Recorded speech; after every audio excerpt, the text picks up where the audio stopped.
Thank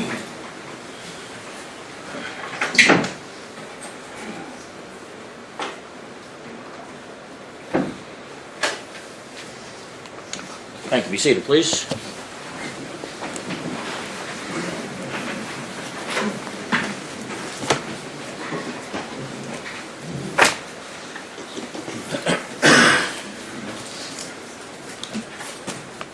All right, we're back on record. It's Friday, June the 17th. Case number 2015-0116, State versus Kevin Gaffin. Mr. Gaffin is present with his counsel, Aaron Haslam. State's represented by the Special Prosecuting Attorneys Scott O'Reilly and Darren Miller. The defendant was convicted of all 7 counts by the jury, and the court deferred the matter until this morning for sentencing. The first order of business would be the sexual registration notification.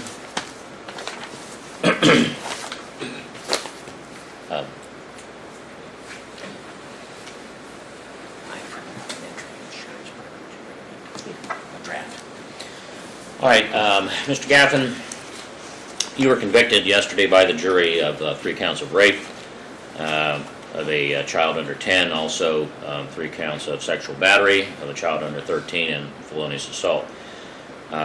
This means that you are classified as a Tier 3 sex offender, child victim offender registrant. And because of that, should you be released from prison, or upon your release from prison, you'll be required to register with the sheriff of the county in which you establish residency within 3 days after that. Or if you stay in that county temporarily for more than 3 days.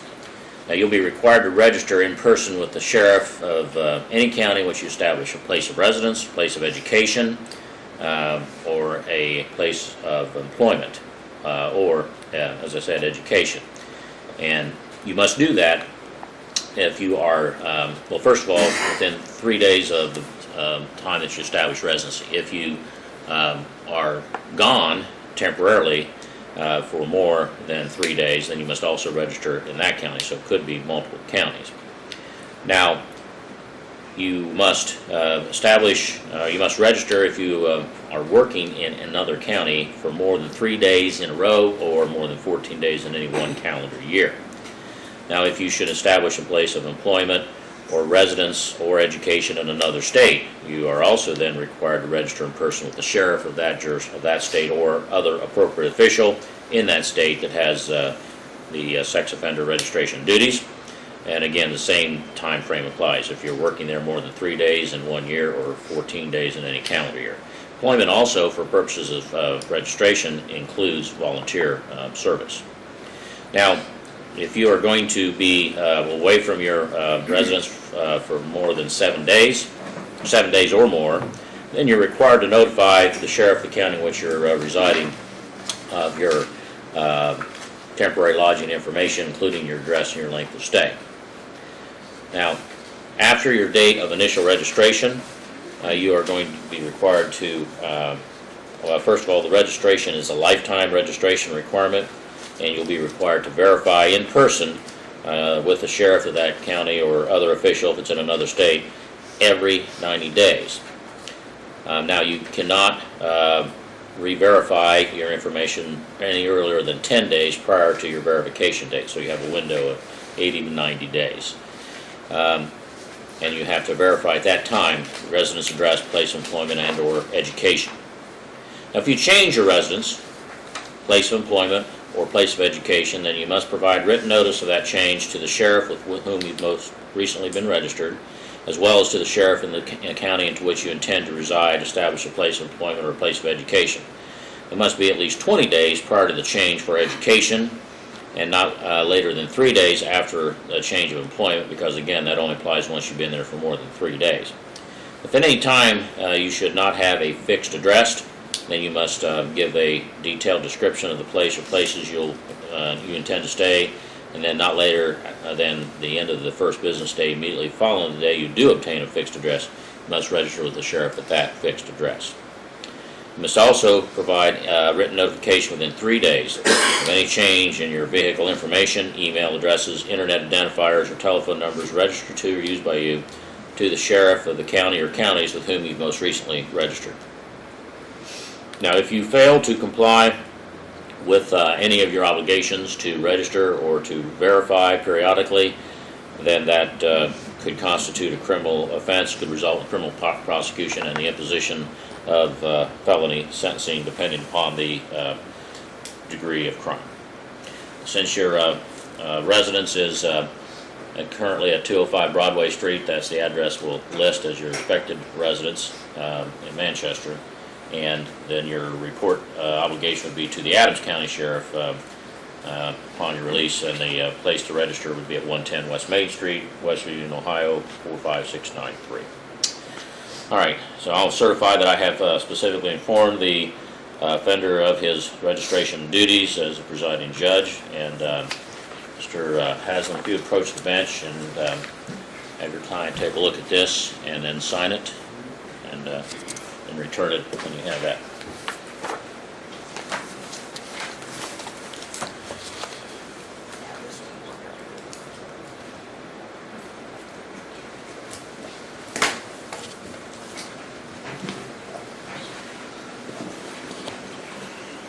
If you would wait just a moment, I'll give you 2 copies, one for you and one for your client.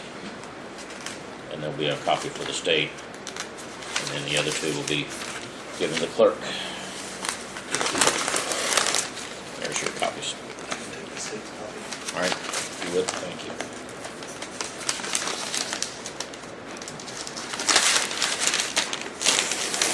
And then there's the state's copy, thank you.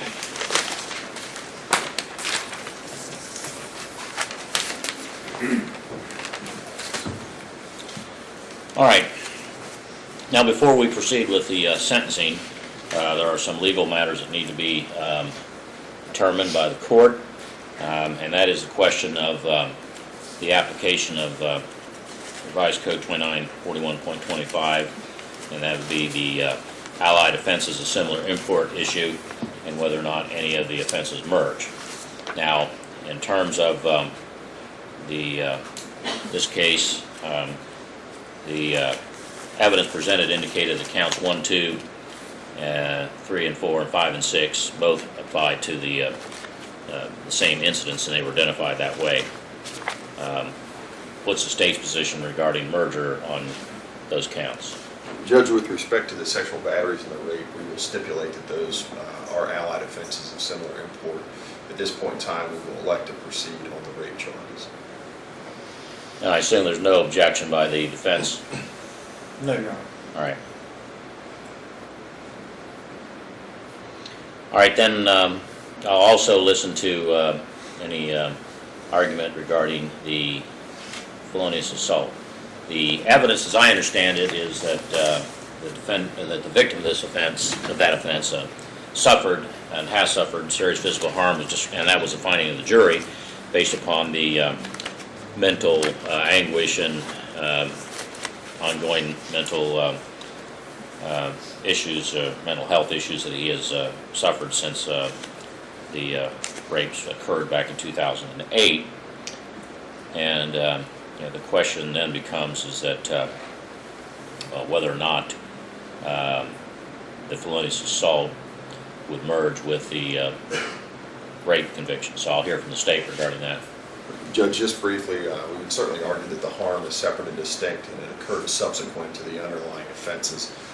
Just as courts across the state have analyzed rapes and how if there is insertion into the mouth and insertion into the anus, those are not allied offenses of similar import. In fact, they're separate harm, separate offenses, and should be sentenced separately. Psychological harm is separate and distinct from the physical harm. It was not diagnosed until obviously 2015, so you've got a long period of time where that post-traumatic stress was going on for, at least certainly there was an argument that it was going on for. The symptoms that are present in post-traumatic stress are subsequent to the underlying act. So although the underlying act may be the impetus of the post-traumatic stress, the actual harm doesn't occur until later. You heard a lot of testimony about lack of sleep, irritability, anger, and ultimately suicidal ideations, which occurred much later than the underlying offenses themselves. So I think there's a significant argument and good precedent to indicate that they do not merge because they are clearly separate and distinct.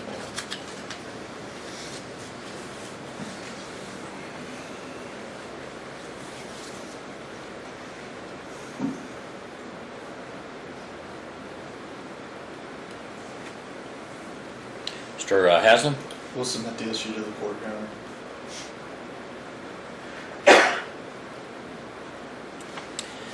Well, the law of merger in the last 10 years has been one of utter chaos. And the Supreme Court has kind of admitted that the monster they created in the Rance decision. And then we've had a number of, I've seen more 29, 41, 25 litigation in the last 8 years, or cases decided by the Supreme Court in the last 8 years. I've been judged in 32 years that I was an attorney and prosecutor before. The most recent decision, I think that that has come out, State versus Ruff in 2015, 143 Ohio State 3rd, 114, indicated there was some modification of Johnson that had modified Rance and some of the other offenses, and the syllabus of that indicates that in determining whether allied offenses are of similar import, the court must evaluate 3 separate factors: the conduct, the animus, and the import. And then syllabus 2 says that 2 or more offenses of dissimilar import exist within the meaning of RC 2941.25b when the defendant's conduct constitutes offenses involving separate victims, which is not present, or if the harm that results from each offense is separate and identifiable. And that would appear to be the situation here, is that the harm that resulted from the sexual, from the rape, beyond the physical bruising and blood that was testified to, would be the serious physical harm, and the finding of the jury was the mental health ramifications. And so, and unfortunately, the Supreme Court has put trial judges in a very difficult position with this fluid interpretation. It used to be that if the same conduct constituted both offenses, then that was kind of pretty much it. And under the old analysis, I think that felonious assault in this case would have merged, because what caused the felonious assault was the rape, the 3 rapes. However, the harm is separate and identifiable under felonious assault, clearly, the serious physical harm. In most situations where you have separate felonious assault and rape convictions, you have a beating or something of that nature, a shooting, stabbing, plus the sexual act. In this case, it was all the sexual act. Now, there was some testimony as to the force that was exerted, but the physical harm that was, serious physical harm that was found was all based upon the mental effect on the mental health of the victim. So the court is going to find that the felonious assault is separate. And because the import, the harm that was caused, as noted by Mr. Riley, is separate and distinct from the harm that was caused by the rapes themselves, it was an ongoing and continuing thing. All right, then the court will proceed then to hear argument regarding sentencing as to counts 1, 3, 5, and 7. Now, I did meet with counsel briefly just to review the sentencing. Again, this is another thing. The legislature has continually tinkered with these statutes over the last few years. What used to be a very straightforward situation is now very convoluted, but the applicable sections, as the court views them, is that under 2907.02 B, that the court is, and generally if there's a under 13 victim, and that's what the 2907.02A1B violation is, then there's a term of life imprisonment pursuant to 2971.03. That's in the third sentence of B. Then the fifth sentence goes on to say that if it's an A1B, a violation under 2907.02, and the victim is under 10 years of age, which is what we have here, then in lieu of a prison term or term of life per 2971.03, court may impose life without parole. 2971.03 then also goes on to speak to the sentencing, and under A2 of 2971.03, if the offense was under 2907.02A1B, victim under 10 years, and the victim is under 10, then it's life without parole, and it's mandatory. It says shall impose. Then, however, it goes on to say under 2971.03B that if the court does not impose life without parole, then the court can impose 15 years to life. So the court's determination is that the two options are life without parole or 15 to life as to counts 1, 3, and 5. Does anyone disagree with that state? No, Your Honor. Mr. Haslam? All right. All right, we'll hear from the state then regarding sentencing. Judges, the court obviously outlined the offenses inherently are very severe. The penalties are very severe. My argument for the strictest penalties afforded by law in this particular case are you look at the age of the child here. Ryan was 7, 8 years old at the time of the offenses. But in addition to that, and this is why the felonious assault aspect comes into play so much, for at least for my argument, is that the mental health and the mental anguish that this child went through for the better part of almost a decade certainly calls for the strictest penalties under law. When it gets to the point that a child wants to commit suicide based upon the actions of another, and that trauma extends for such a period of time as it did in this case, although the law recognizes the severity of it, certainly we would argue that the strictest penalties under the law should be afforded. We'd ask the court to impose a sentence that way. All right. Is there any wish to have any statements from the victim, victim's representative, or any other persons? Judge, obviously, as you can see, the victim and the family are present. They do not wish to address the court consistent with what we spoke about in chambers. All right. Mr. Haslam? Nothing on behalf of the defendant, Your Honor. We'll submit sentencing to the court.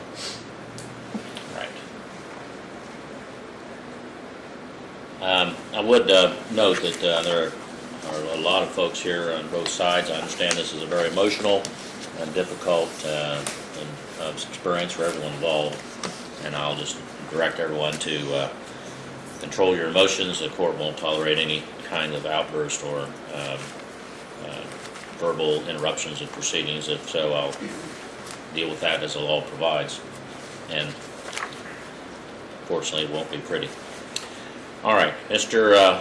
Gaffin, you have the right under the law to address the court in regards to sentencing. You're not required to say anything, but I'll listen to whatever you have to say regarding the sentencing. Your Honor, my client does not wish to address the court. Does not wish to address the court? Does not wish to address the court. That's correct. All right.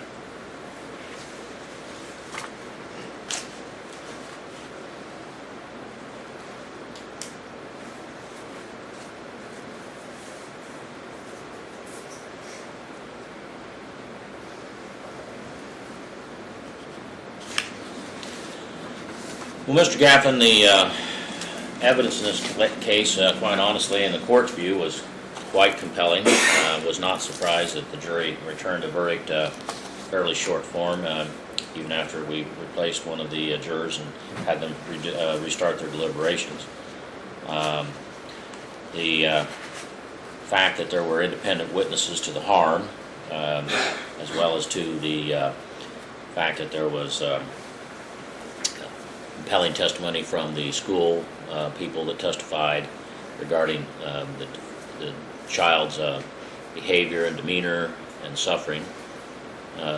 Testimony through Ms. Freehofer, as well as the video, I think showed a very compelling case for the truthfulness of this victim. And testimony about how the rapes were committed was extremely graphic, and these were very brutal acts committed by you against this young man. And the law provides that the two different types of rape that occurred in the barn are separate and distinct acts, and because of the nature of the offenses.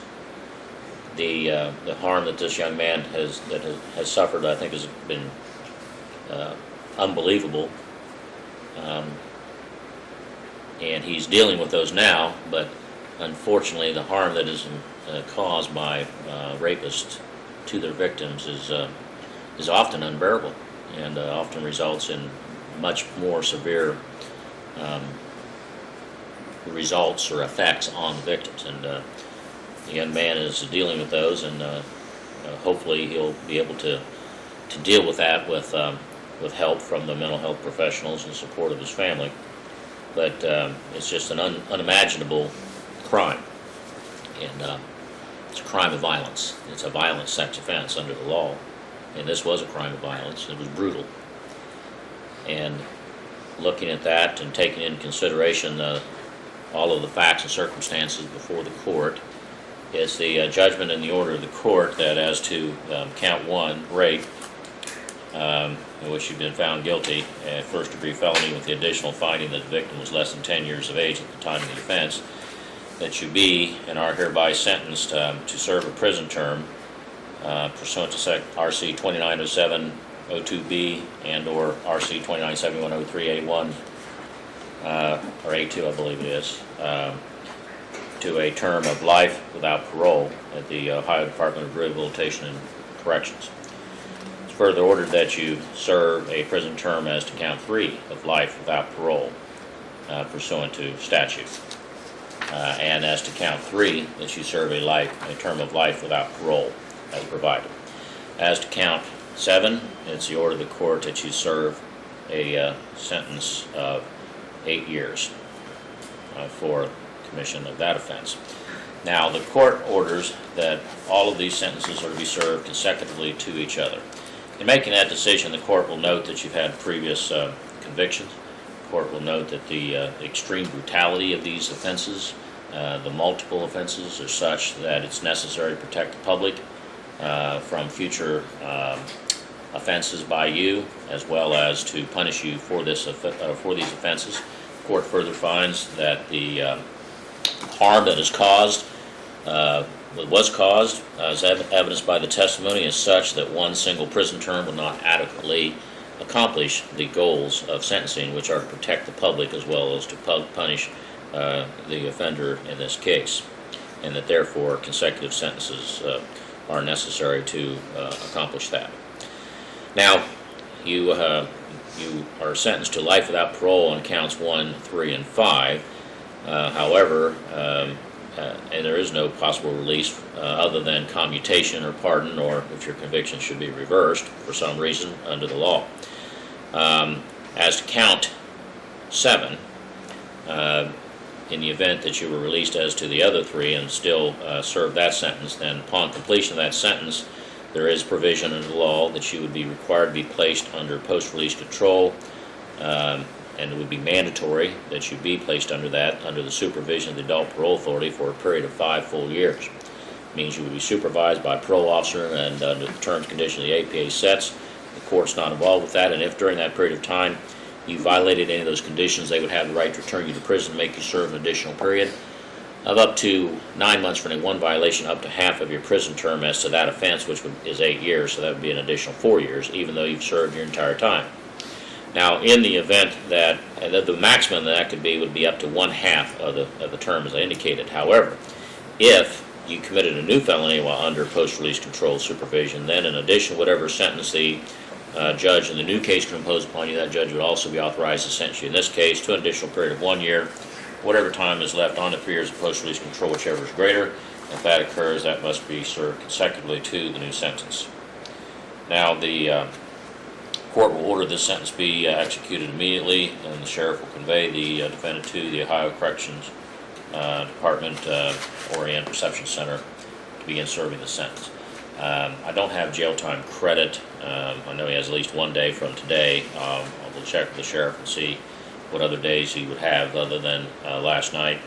And you'll be given credit for that, as well as any time that you remain in the Adams County jail until you are conveyed to the institution to begin serving this sentence.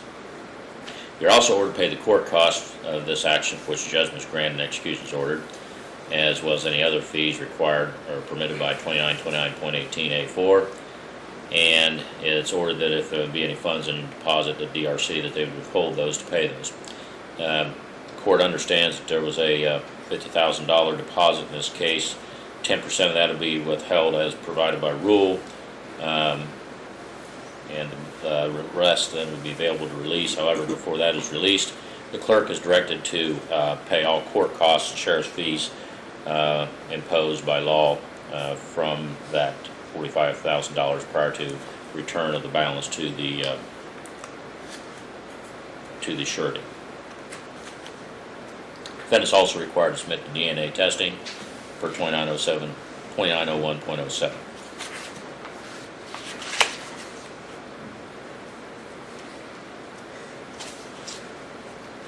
All right, now,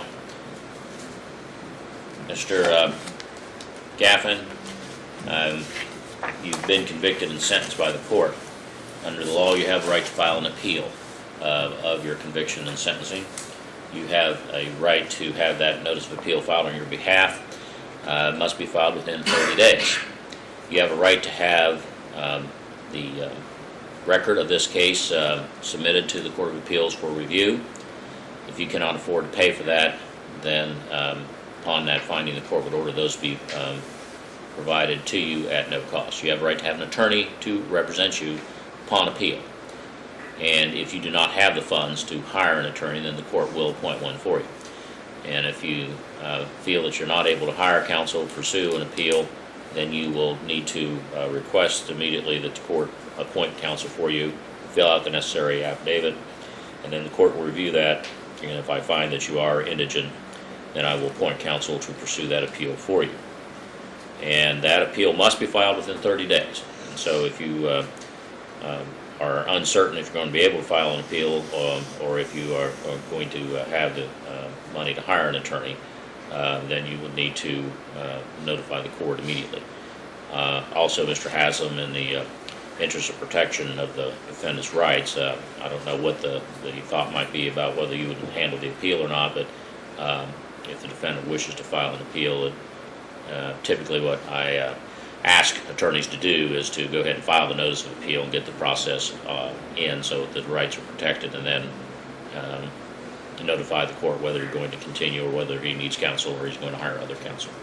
But Mr. Gaffin, if you're going to hire other counsel, or whether it's other counsel or Mr. Haslam, you must make sure that you take immediate step to do that so that your rights are protected to have an appeal of your case. All right, now is there anything from counsel? Not from the state, Your Honor. All right. Not from the defense. All right, then the court will direct the defendant be taken custody immediately, and for we would adjourn if the sheriff would take the defendant. You're excused from the court with Mr. Haslam. And then after the defendant's removed, then I'll have the folks that were here on behalf of the victim will be escorted out first by the officers present, personnel, and then after they're out, then all the rest of the spectators will be excused. And I thank everybody for their demeanor and complying with my instructions during this hearing. All right, the court stands adjourned.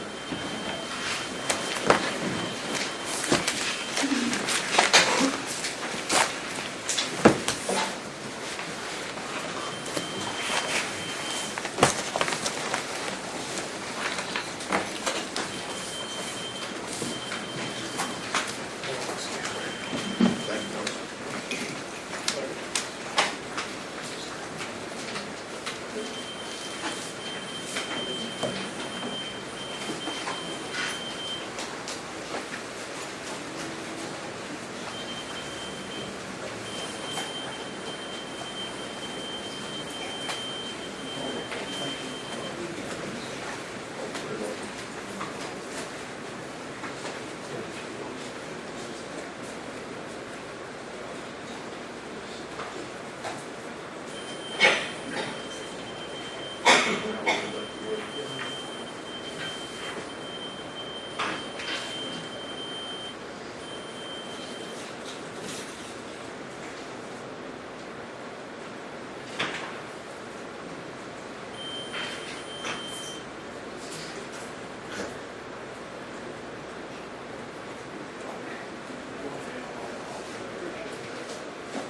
want these key printed?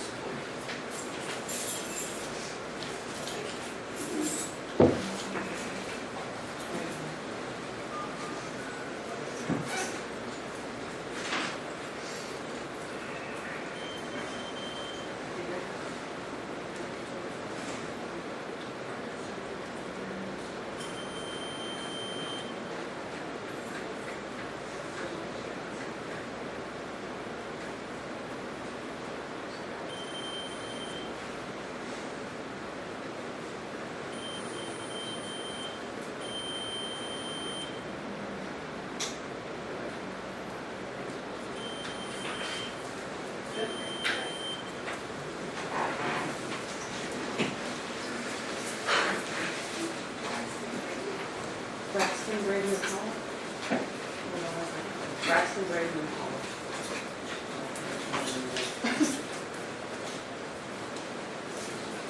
You guys just want to... Yes. Huh? Oh, that's okay. They're just wanting to talk to them, I think. That was it. Nothing. I think it's anything.